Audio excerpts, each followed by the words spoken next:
kemuliaan. Puji Tuhan, selamat pagi, selamat kita bertemu di dalam kasih Tuhan Yesus Kristus. Sungguh kita bersyukur kalau kita boleh ada, bagaimana kita ada, kita percaya ini semua karena kebaikan Tuhan.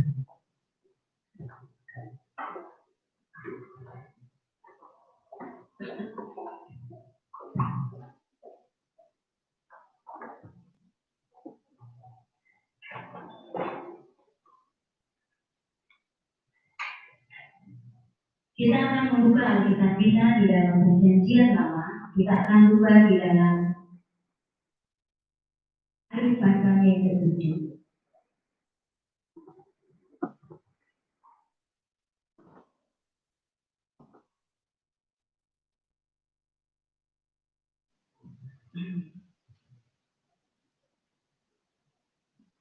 Ayat pasal yang ke-7, ayat yang pertama, kita akan baca ayat ini sama-sama, ya.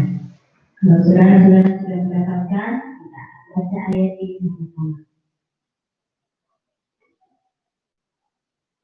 Kalau sudah mendapatkan, kita bagi sendiri, kita akan membaca ayat ini. Ayat pasal 7, ayat yang pertama, 1, 2, 3. Bukankah manusia harus berkumpul di bumi, dan hari-harinya seperti hari-hari orang beribadah. Puji Tuhan, silakan duduk. Saudara yang terkasih, kalau kita sudah membaca ayat ini, saya yakin dan percaya ini merupakan cerita daripada Ayub. Ya, kalau kita ketahui Ayub adalah orang yang saleh, jujur, dan takut akan Tuhan. Dia mengasihi Tuhan. Nah, kalau kita melihat di sini bahwa Ayub juga adalah seorang kepala rumah tangga yang bertanggung jawab, ya, baik kepada istri, kepada anak-anaknya, baik kepada budak-budaknya, bawahannya, dia tetap orang yang mengasihi sesamanya. Nah, kalau kita melihat cerita Ayub, saya kita percaya tidak asing lagi buat saudara dan saya, baik yang ada di rumah juga, pasti kita tahu akan cerita Ayub. Tetapi ada hal-hal yang sangat menarik di sini, bagaimana kehidupan Ayub ketika dia juga menghadapi ujian, menghadapi cobaan yang dia lalui, dia tetap ada di dalam Tuhan. Walaupun dalam situasi yang sangat, kalau dikatakan dalam situasi yang tidak memungkinkan buat dirinya, ya, karena apa saudaraku, bahwa kehidupannya dengan kesalehannya dia mengalami banyak hal, ya. Kalau saya katakan banyak hal, mungkin ada beberapa hal yang dia harus hadapi, tetapi kita melihat di sini Ayub tetap pada posisinya, dia tetap kepada Tuhan, ya. Kalau kita melihat di sini saudaraku, di dalam ayat yang pertama, bukankah manusia harus berkumpul di bumi? Kalau di dalam terjemahan lama dikatakan berperang. Berarti di dalam hidupnya harus mempersiapkan hidupnya, berperang, berarti melawan sesuatu. Kehidupan Ayub demikian, dia berkumpul, berarti ada sesuatu yang dia harus hadapi, ya. Sehingga ketika dia hidup di dalam Tuhan, di dalam kesalehannya, di dalam kejujurannya, bukan berarti dia aman, ya.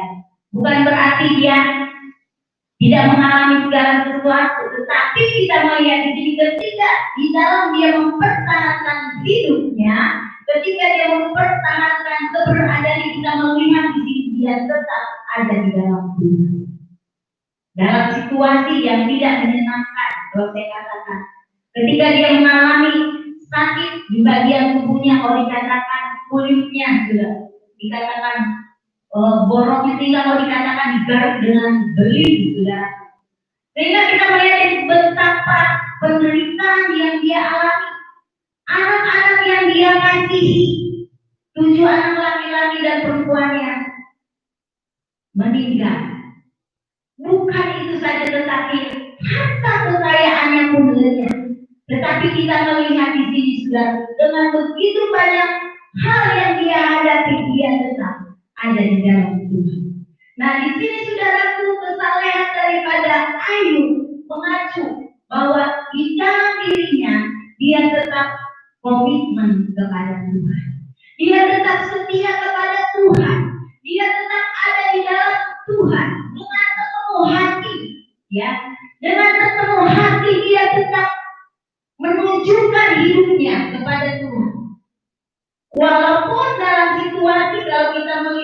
dalam pasal yang pertama, saudaraku, kita melihat di sini di dalam ayat yang kelima dari Ayub pasal 1 ayat yang kelima dikatakan, setiap kali apabila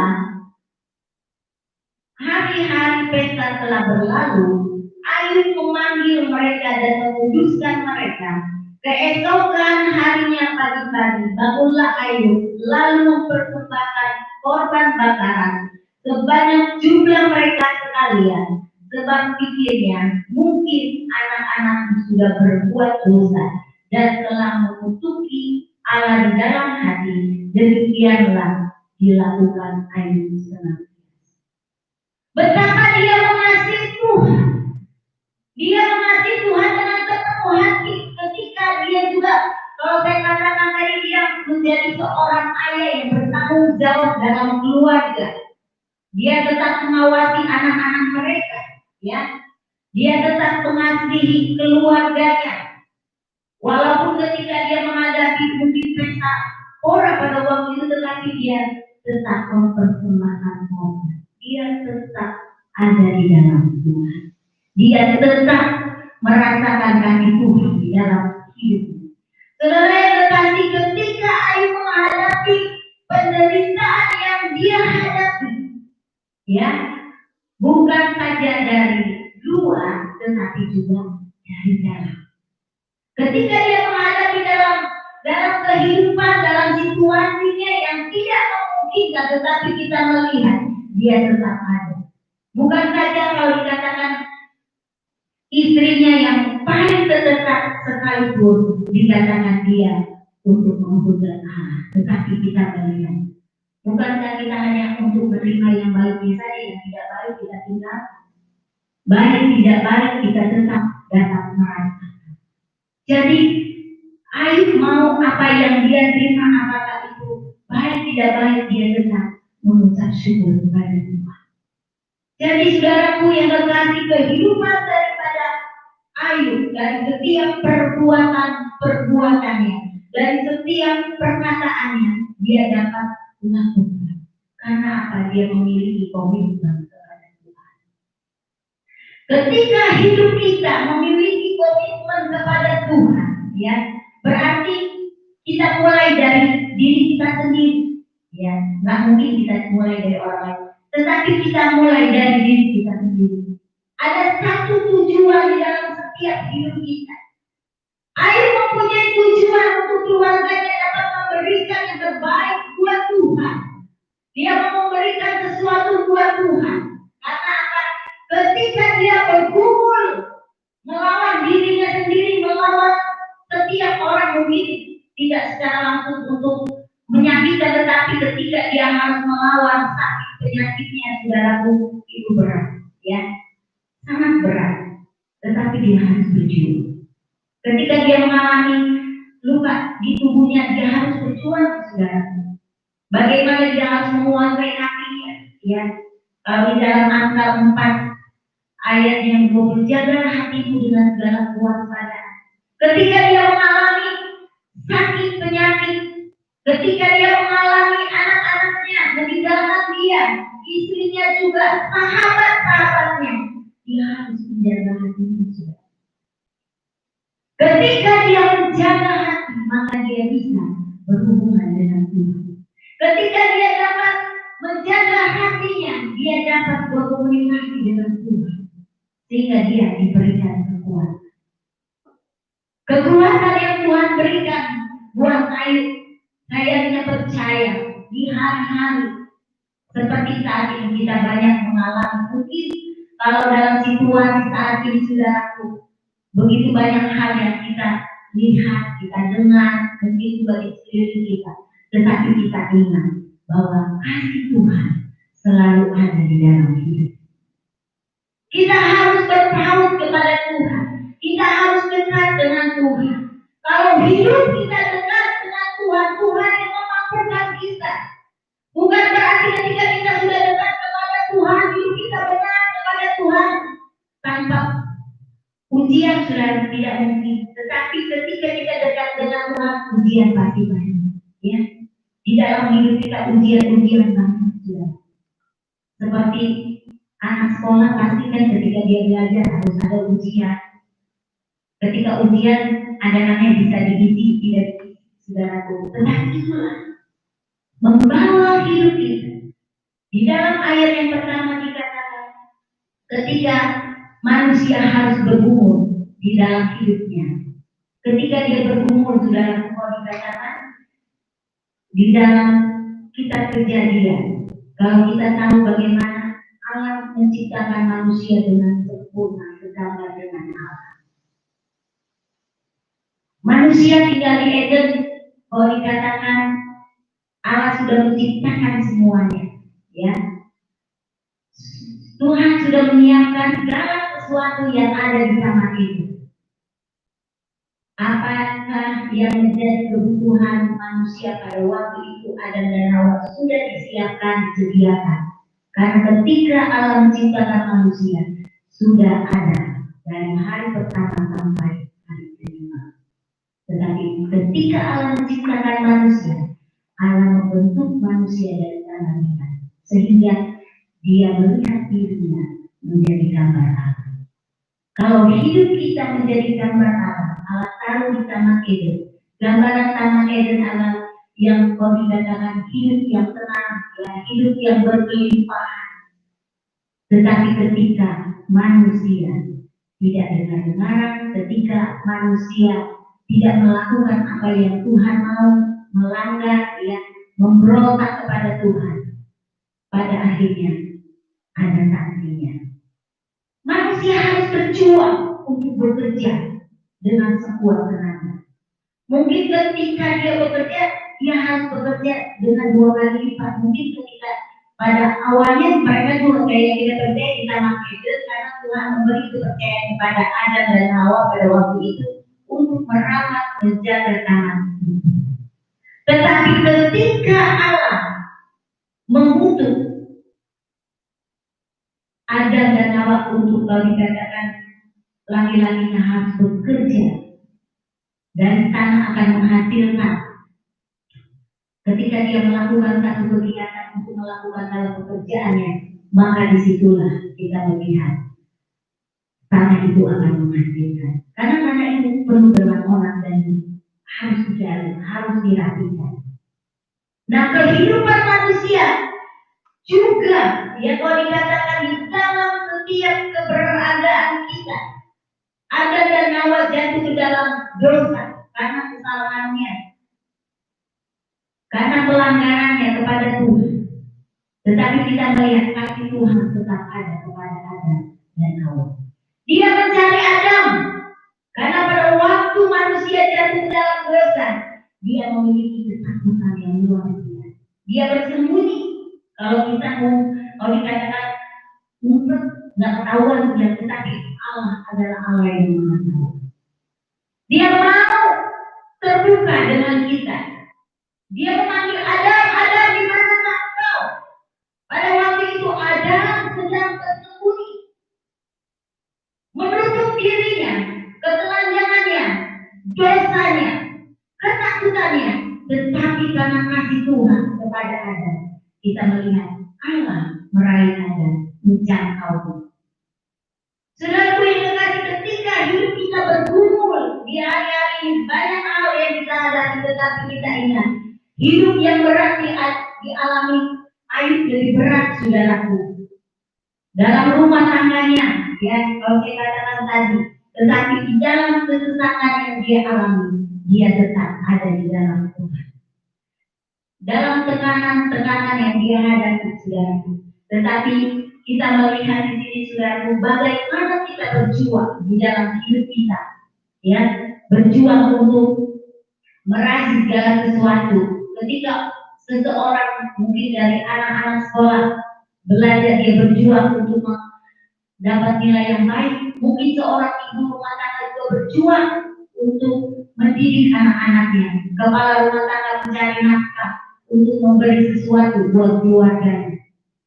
Nah, di dalam setiap hidup kita, bagaimana kita harus berjuang yang benar, berjuang sesuatu untuk menghadirkan, saudara. Kalau dikatakan di sini Dikatakan bukankah manusia harus berkumpul di bumi.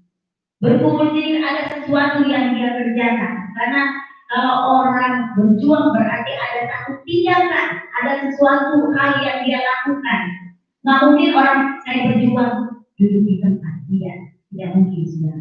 Dia berjuang berarti dia beraktivitas, melakukan sesuatu untuk dia kerjakan. Kalau orang yang tidak beraktivitas berarti kalau dikatakan juga orang malas-malas cuma duduk saja sudah. Tetapi di sini kita melihat ketika kita berjuang, kita mengarahkan hidup kita kepada Tuhan. Yang pertama, saudaraku, kita buka di dalam Amsal pasal 3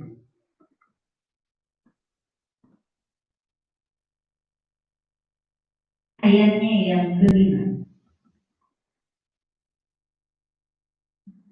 Bagian A, Amsal 3 ayat yang kelima bagian A. Percayalah kepada Tuhan dengan segenap hatimu. Jadi ketika Ayub mengalami kesesakan, ketika dia mengalami hal-hal yang tidak mampu dia hadapi, dia percaya kepada Tuhan.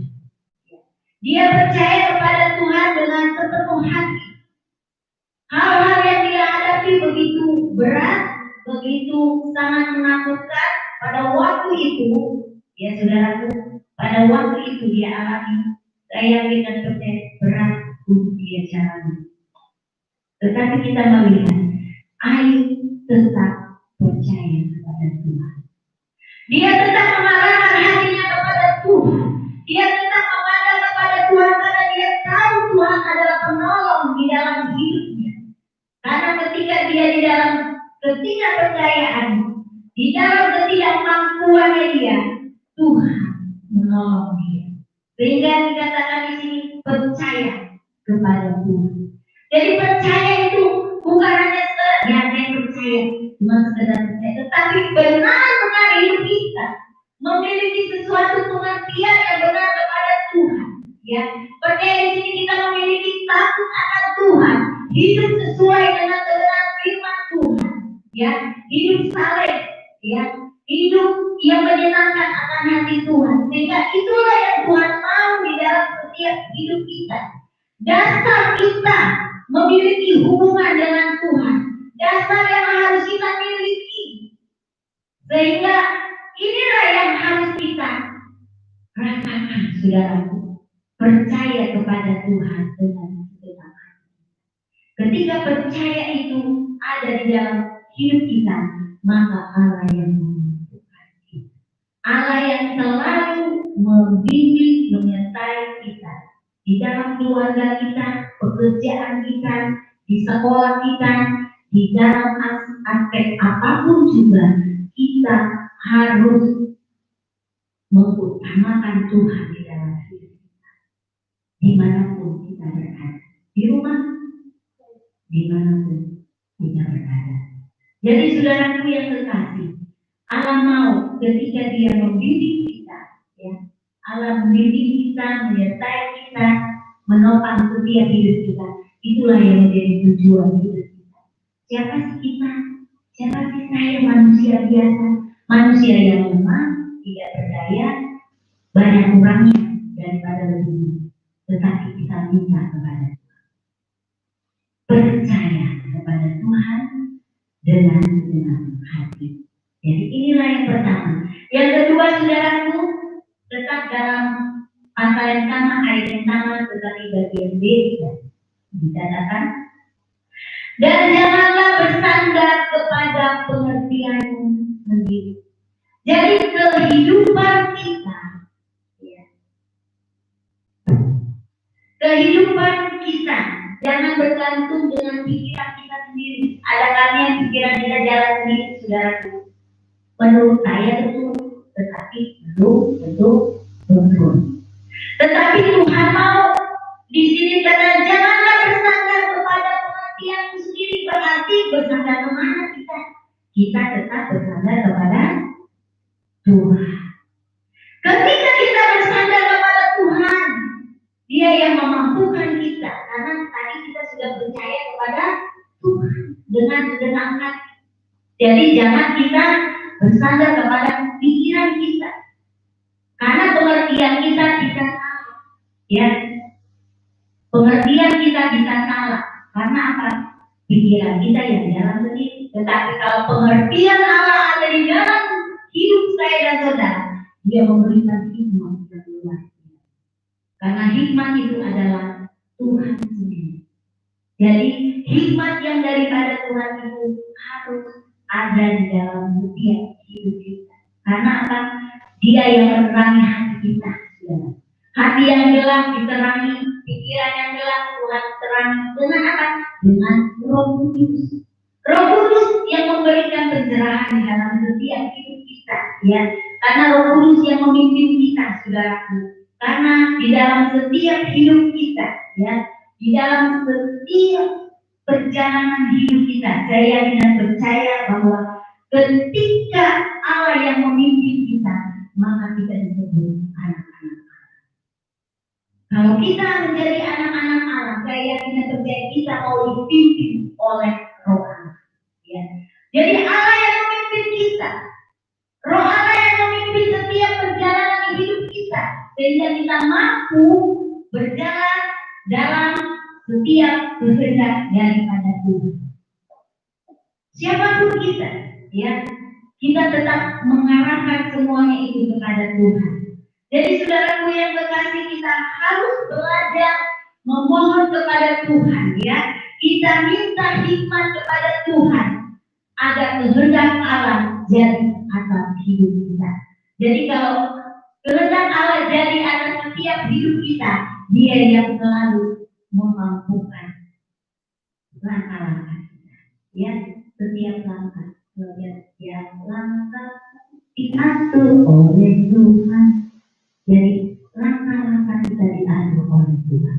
Setiap perjalanan kita diatur oleh Dia. Sehingga saudara kita melihat di sini, perlindungan pertolongan Allah tetap ada. Yang ketiga, saudaraku, kita melihat juga di dalam ayatnya ke-6, Amsal ayatnya yang ketiga, ayatnya ke-6.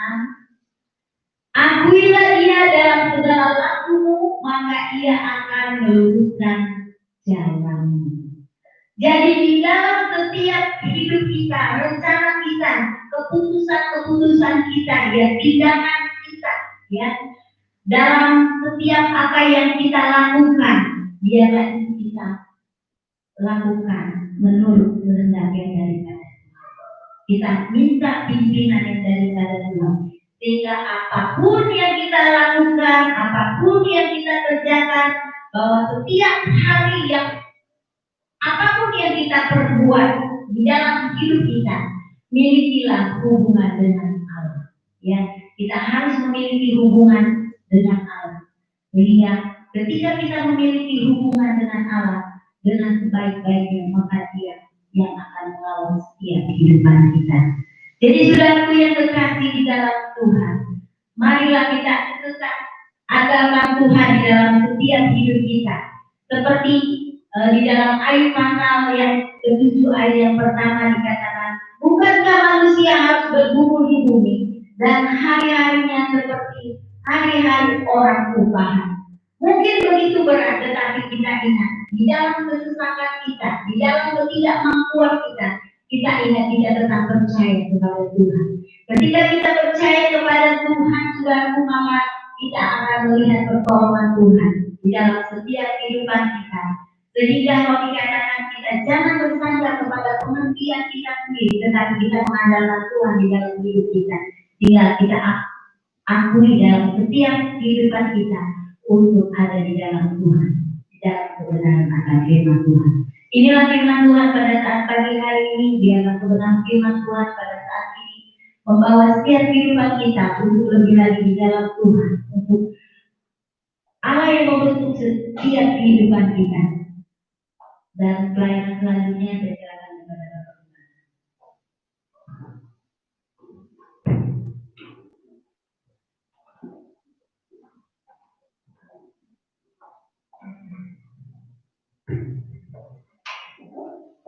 Puji Tuhan, Bapak Ibu Saudara saya percaya firman Tuhan sudah datang dalam hidup kita. Firman Tuhan lah Tuhan